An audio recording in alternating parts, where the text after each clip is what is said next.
Run, river, run, run through the hills. Run, river, run to the sea. Run, river, run to your place beneath the sun. Run, river, run over me. Hi, this is Jan Lewis. Welcome to be my guest. We are without AC today. It is sweltering in here. Hello, Paul. Out there, our wonderful custodian. If you can get up here, it would be really great because I think that we're going to start melting. Anyway, today we have Susan Lataille, the author of Shining a Life on Grief. This is her volume 2. Welcome back, Susan. Thank you so much. She went through, I would say, hell herself. You lost your son at 28.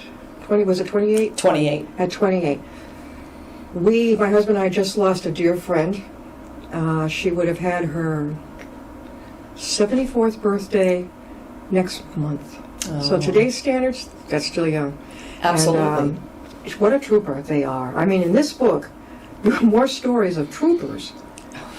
Tell people who didn't see your first show, Susan, tell them how you got into writing your book. Yeah, it was a little bit of a journey. My son passed in March of 2017. And throughout the time after he passed, I kept receiving these messages, basically, that I needed to do something with this. I felt like I was a little bit different in my grieving process than a lot of people. And I felt like I was meant to help. Yeah. I'm not a person to just have a life experience and then do nothing with it. Yeah. I feel like it's all for a purpose, and that purpose was for me to serve others and to help others along their grieving process. And how the books came about is after I became a certified master grief coach as a next step, I listening to what was being presented to me and watching, and I came across, anthology books or compilation books. And I'm like, that's interesting. I know a lot of women at the time, unfortunately, that had lost significant loved ones, whether that was a parent, a child, a friend, and so on. And so I reached out to 13 people that I knew, 13 women, and 10 of them said yes. They could see my vision. This is what I was doing. They knew who I was. They knew what I had done in the past between producing expos and creating a chapter of Polka Dot Powerhouse and all these things. They knew that if I said I was going to do something, I would do it. Yeah. I had my timeline. I had everything all set, ready to go. I have now used that same system 3 times, and it works. You are a born leader. Thank you. Yeah, I know. I know what it's like. Sometimes, I am too, and I'm like, sometimes it can be a curse. It can. But other times, it's like, do I really want to get this far into it? And I'm thinking, hey, if I like this and it's a passion, I'm going to do it. Really, Absolutely. And you did. I did. Now, the first one, it was also called Shining a Life on Grief. Yes. Light on Grief. And that came out in, when was it now? It came out in July of last year. Okay, and boy, are you quick. This one came out, was it just this month, June? It was May. May. You write fast. 6 months. My process is 6 months. You are strict with yourself. It's not me, because I'm not the one who's doing the writing. Yeah. Each author in the books are doing their own writing with my guidance, with my coaching, with me asking, and one of their famous things that I say is, how are you feeling? How are you feeling? Because I not only want the details of the story, I also want to know what they were going through emotionally, physically, mentally. I want that in their chapters, because that's how the reader is going to identify with it. How do you bring it down to chapter level? Because that's really condensing. That's a lot. It is, but it's not, because they're taking a fairly short time period, hopefully, where a lot of the stories, yes, some of them start earlier, some of them start later. It just depends on the story. Yeah. And they put in the most important parts.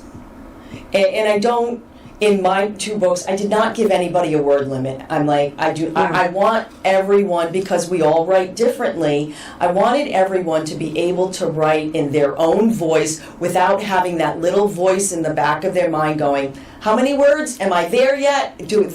I just wanted to eliminate that altogether. I've seen that online where you try to send something, Yeah. and suddenly, boom, it stops. I'm thinking, what? So I just condense it quick. I say, look, if you want to be a guest on the show, here you go. And then you Right. can watch it online. Right. So this way they could share their story in a way that was fitting for them. And write, because they write in their own voice. Yeah. Some people are more descriptive, others are shorter and to the point. Yeah.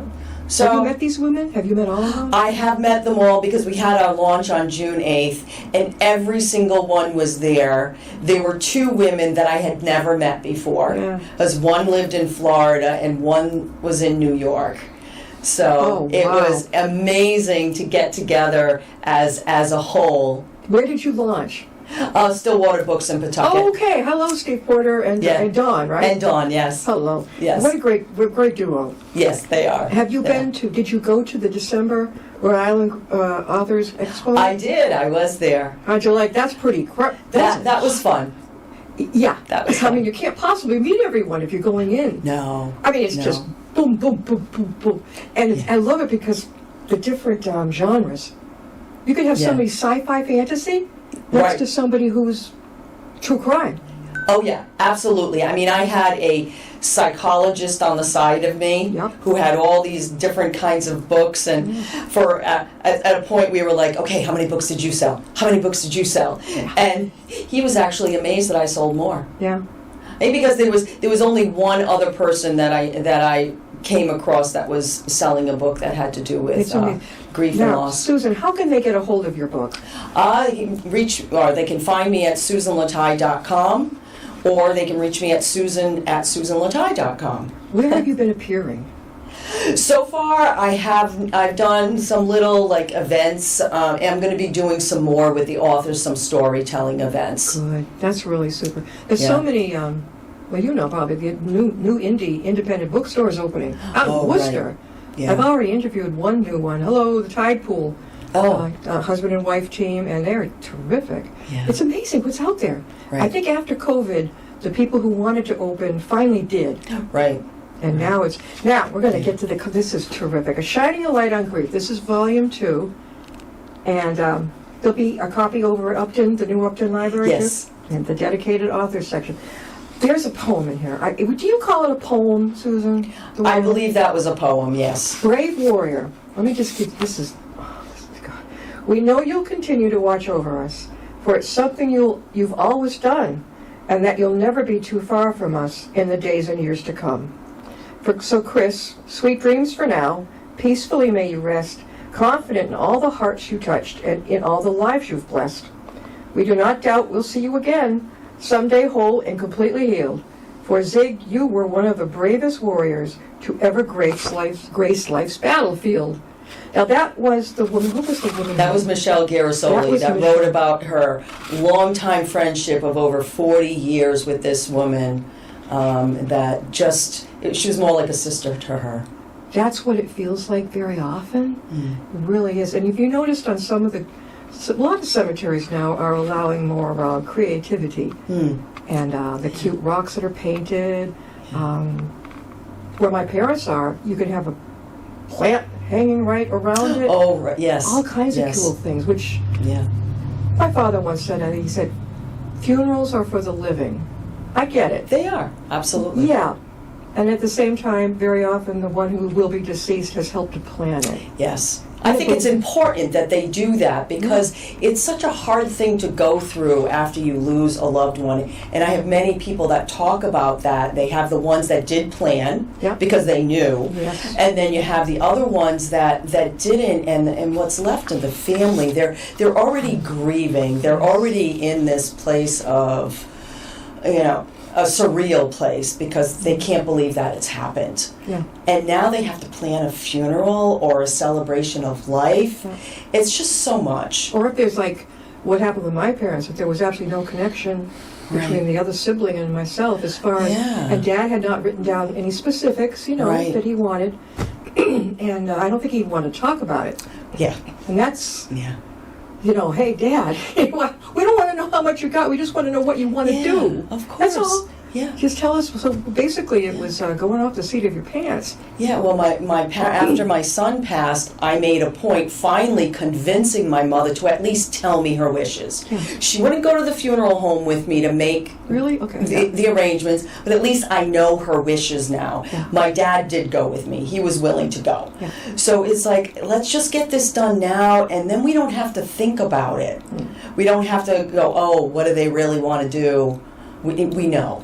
This friend of ours made it very clear she wanted balloons for everybody. Oh, nice. So the I love kids that. of the family got balloons. It was pretty short notice, so they couldn't order the big kind. So they got little blow-up ones, probably put little smiley faces on, Yeah. mounted them on a stick. And outside the funeral home, they were lined up, and you could take them as you went. You could bring them to the cemetery. Yeah. We honored her wishes. Yeah. And Yeah. it was, I think it was just about everything she wanted. Yeah, that's the way it should be. Definitely. Now, in her book, Melissa Coyle, Escaping the Darkness. Give us an idea what that was. Oh, Melissa, she watched her brother battle his addiction for many years, and then after an overdose, it was tough for her to really process her grief. Family, as you mentioned, they weren't very supportive. Yeah. They didn't, they weren't able to support each other in their grieving process. It's like the elephant in the living room, don't look. Right. Yeah. Well, I think she just basically was sidelined. Blackfoot, black sheep of the Like a family. black, right, exactly. Just kicked to the side. And that took a toll on her mentally, physically, until she finally said enough. How old was she now? Oh, yeah. Pretty young, I was. Yeah, she was pretty young because she's still young. Yeah. I want to say she was probably in her 20s when that happened. Yeah, we were in the emergency room up here the other night, Oh, and they rolled in a kid, a boy, probably about my own son's age. oh, Oh, God. My gurney was in the hall, and we had a direct shot at this guy. He was leaning over. I think it was dry heaving in the extreme, and we all heard it. yeah. And one of the staff walked by, and I said, he's in trouble. And the guy goes, it's amazing what some things can do to you. That was his way of saying, this kid looked like he OD'd. Yeah. He was violent. Probably did, yeah. I don't think I've ever seen that before. Yeah. And it makes you wonder, like, my God, he's so young. Yeah. Well, and that's the thing is a lot of times it is the younger generation that gets mixed up with whatever is out there. I know. It's Even if it's sad. taught now, that if it's legalized, it's okay if you don't get Yeah. addicted, but there are people who have the gene or whatever it is Yeah. that do, Right. And it's a crapshoot. None of us know. It's No. just No. whatever you're born with. And it's That's not a right. moral issue. We all know it's like an addiction type of something in a gene. It's either there or missing, Right. whatever. And it's Right. no one's fault. Right. But that's what makes them more prone to it. Some Yeah. could walk right through it, no problem. Right. I don't Yeah. know. Now, if Yeah. somebody would like you to come and do a presentation, Susan, how can they reach you? You can either go to my website, fill out the contact form there, which is susanlataille.com, or you can also shoot me an email at susan@susanlataille.com. A letter to my son, Wendy Nadherney Pashal. What was that? Yeah, well, I knew her story because her son actually passed 2 weeks before mine. Oh, same age? No, her son was younger. Yeah. And I remember clearly I was at a networking event and she came in and she was describing some of his symptoms. And the first thing I said to her, I'm like, are they doing an MRI on him? Because my thought was he had a brain tumor. And sure enough, he did. He did. He did. One thing I didn't know about marijuana, I had no clue, was it causes throwing up. If the person is really into it, I couldn't understand, Really? why is this guy continually throwing up? He's not sick, he hasn't got a bug. Right. This was the Yeah. And some people who get into it start vomiting. Yeah. Ugh. Yeah. No. Why would you even? Well, it's the same with alcohol. Why Right. would somebody want to keep doing that? But Right. they do. Now, Right. our playlist cut short. Michelle Ursol. Yeah, she was the one that the friend, her friend of 40 years, the one you read the poem. Yeah, in. she was the one. Yeah, she was the one who it was. I mean, that's hard. Yeah. I mean, when you have that go-to person Yeah. that you can call anytime at any, with anything that's that close, that knows your entire life. Like nobody knows her Yeah. from that place. Yeah. Long time. It's a long time. I mean, it made me really think like, wow. I said, I envy that. So do I. That friendship that she had for that many years and that that is a close. long time. Yeah, I mean, I have friends that I've known that long, but we're not, we're not No. close. I didn't even know the friend we just lost who passed away. Yeah. She and I only met just about the time they discovered the pancreatic cancer and Oh. things began. Okay. And that's when we really got to know each other. Okay. And I guess I was the director of fun. We were thinking, come on, let's go to the thrift shop. Let's go to the bookstore. We had some things in Yeah. common. So Yeah. get her out of the house. Let's go have fun. Go think about something else. Let's go. Just go. Yeah. Let's not just sit here and Let's go. Well, she was still able to. She'd come out to Right. eat with all of it. Yeah, that's great. Good, true. great. Now, Yeah. I have a question. If one of those, does it have to be all women? No, the next book that I'll be doing of my own will be starting in January. Okay. And I really do want to include some men in there this time because their perspective is very different. Yeah. Yeah. What society puts on them. I think even though sometimes women don't feel like they can openly be emotional, it's even harder for men because they're not supposed to. No, I saw my father collapse, passed away in his early 80s, and his side of the family, they make it into their 90s. That's unheard of. Being the caretaker of my mother, it wasn't cancer, but Yeah. she was in and out of the hospital, and he wasn't taking care of himself. Right. He just passed out in the parking lot and never came home. Oh, That's the caretaker. You've got to take care of yourself. absolutely. Definitely. Yes. Definitely. Now we Yes. have, so if somebody would like to be in your next book, is that possible? Absolutely, yeah. I'm now actively searching for authors, Yeah. and so I'm looking for another 10. And how can they reach you about that? Susan at SusanLataille.com would be the best way to reach me Can there. you spell Lataille for people? Sure, Lataille. Beautiful French name. Beautiful. I Yes. know, because my mother's side is part French. Blake's story, From Grief to Gratitude. Elizabeth Finney. Yeah, that was about her son. Yeah. He got killed. It was an accident. He was riding his bike. Car drove by, just clipped him enough where that sent him flying. Trauma to the brain. It seems like, am I wrong? Does it seem like an awful lot more, we lose more of our sons? It does seem that way. What is that? The people that I've come across, and I'm not sure if that's just because you attract what you are, I have heard absolutely more stories of sons than daughters. I wonder if that's more because they take more risks, the boys? And this Oh. wasn't even a risk. He was just on the side of the road riding his bike. Yeah. So if you would like to, could, be a part of her next story, Volume 3, right? The grief. But definitely let her know. Contact her because everyone's welcome, not just the gals, but That's the right. guys too. Yes. What if you are a young adult and you've lost a family member or friend? They're welcome too. Absolutely. How about that? And then in the Yeah. next one we'll be able to talk about, and your story will be in here too. I think that is so cool. Now, the next one, Volume 3, might be out, that's pretty soon. When did that come out? That will start in January, so it should be out about July of How next about year. that? Jeez, you're quick. Oh my God, this is it. It's Shining a Life on Grief. This is Volume 2, and it's by Susan Lataille. Susan, how again can they get your book? They can get my book on Amazon. It's available in a softcover as well as an ebook. Or you can also go to my website. It's shiningalightonGrief.com. Real women sharing real stories of love and loss, and guys are going to be welcome too. Yes. Yeah, young adults, guys.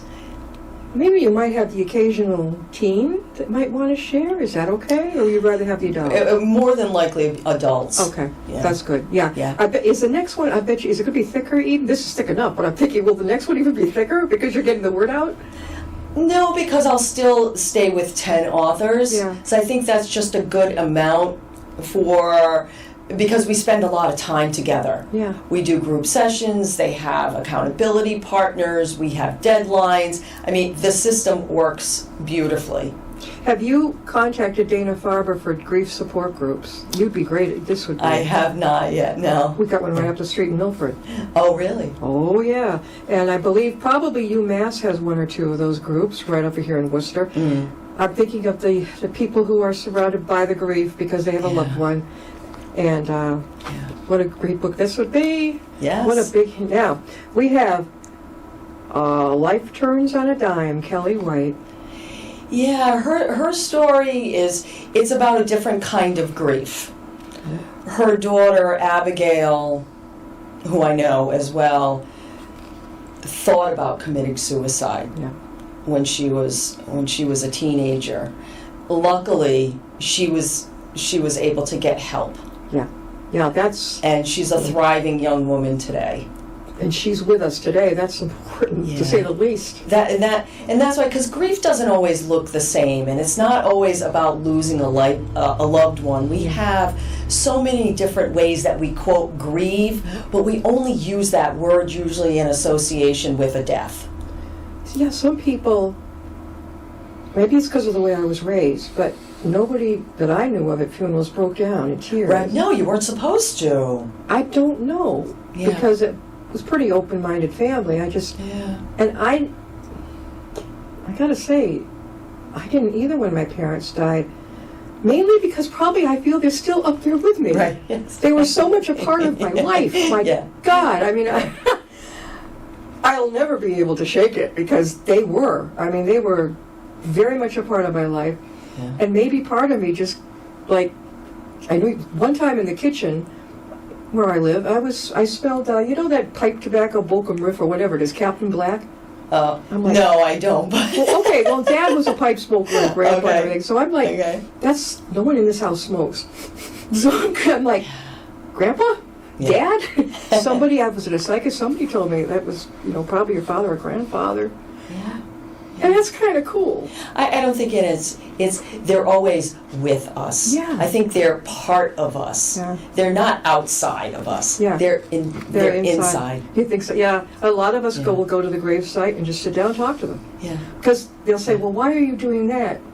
Because I figure maybe there's just a chance that their spirit will come, knows where their body was buried, and they can hear us better. We can focus together. I don't know. Maybe that's outside of the box, but I think whatever works. No, I think, and that's why people do go to the cemetery, because that's what they believe. Yeah. And whatever you believe, then that's what you do. Yes, exactly. There's no right or wrong way to do any of this. No, I'm seeing the world is changing as far as funerals and this type of thing. Yes. Very often the person's body is not there, and this is hard for me to get used to. Yeah. Very difficult. Yes. It just feels so strange to walk in and I don't know if you grew up with it being there. I did. And it's just odd to me. Yeah. I don't know, but I think that's culture. It's what you were used to, maybe, that type of thing. It is, and I think, for like my parents, they were of a different generation, and they didn't like reserve a plot in a cemetery like I think their parents did, so they knew that where exactly they were going, and there was room for a casket. I think a lot of times today, especially in my parents' cases, where they're going to be buried, there's no room. Yeah, I guess. So unfortunately, they didn't have the choice of whether or not they want to be cremated or be in a casket. Well, they can put you one on top of the other now. Yeah, there's no room. Like my parents, there was no place that I know of that was selected. So it was, what were you going to do? Luckily, they were able to get a beautiful place in Foxborough. I mean, nice. It looked like it was set up. Yeah. And I thought they were side by side, but I guess I was just didn't know. Maybe I would think they're one on top of the other. Usually, yeah. I couldn't have handled it if it was done with cremation. I personally, that to me is, but it was closed casket with Dad. It was a closed casket, and some families prefer it. Yeah. You could put a picture of your loved one as maybe people more recently remember them. Right, and that's what I've seen more, I like that. More of. That's really nice too. Yeah. Well, we've been enjoying her second book, Shining a Light on Grief. Real Women Sharing Real Stories of Love and Loss. This was Volume 2, Susan Lataille. And Volume 3 is coming too. Now, if you're a guy, you can also contact Susan and share your story. Susan, how again can they reach you and get your book? You can find my book on Amazon in an ebook or softcover, or you can go to my website, shiningalightonGrief.com.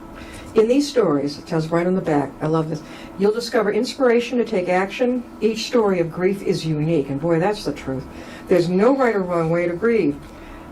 Feeling your emotions begins the healing process. Self-care is of utmost importance. Your loved one wouldn't want you to be sacrificing your well-being.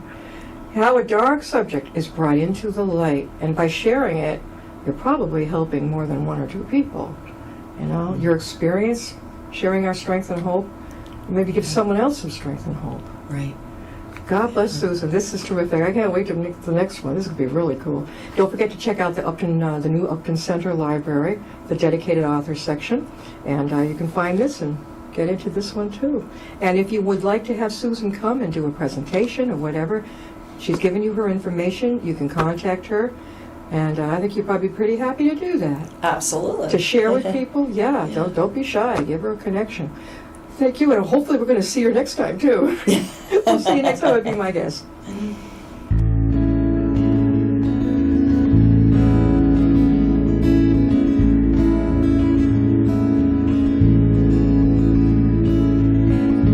Riding on a shooting star, heading out toward a dream. Tomorrow's even closer than it seems.